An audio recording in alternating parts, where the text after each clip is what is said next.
Many of the executives and teams I work with have spreadsheets where data is the same across multiple worksheets.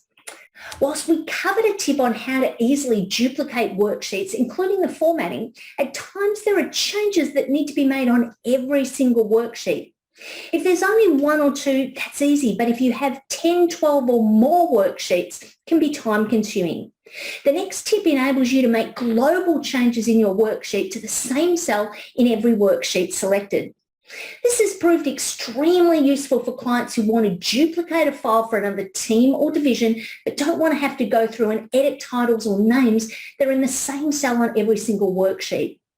An important note, this tip enables you to edit or enter data into the same location on multiple worksheets at the same time. Watch the video to see how.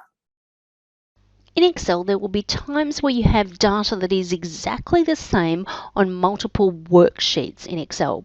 So it's in exactly the same location, it's exactly the same text. So an example here is I've got 4 worksheet tabs with quarter 1 through to 4. If I click on quarter 2, you'll see that item A, B, C and D is the same, quarter 3 is the same, quarter 4 is the same. Now let's say I want to change one of these item titles.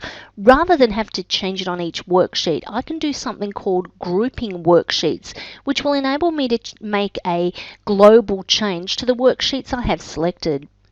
So if I want to select all 4 of these worksheets, all I need to do is make sure I have my first one active, hold down the Shift key on my keyboard and click on quarter 4.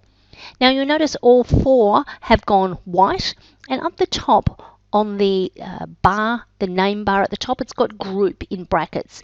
So it's letting you know anything you change. So if you delete something, edit something, add something in, etc. on one worksheet, it replicates that on all 4. So here, for example, let's say I change this to item K and press enter. Now you'll notice when I click on quarter 2, quarter 3 and quarter 4, item K is altered in the same location on each of those 4 worksheets. Now it's really important that you remember to ungroup before you move on to the next thing. So click on a worksheet tab that isn't part of the group, or alternatively right click on the group and choose ungroup sheets. So really handy if you need to make global changes to multiple worksheets in your Excel 2016 file.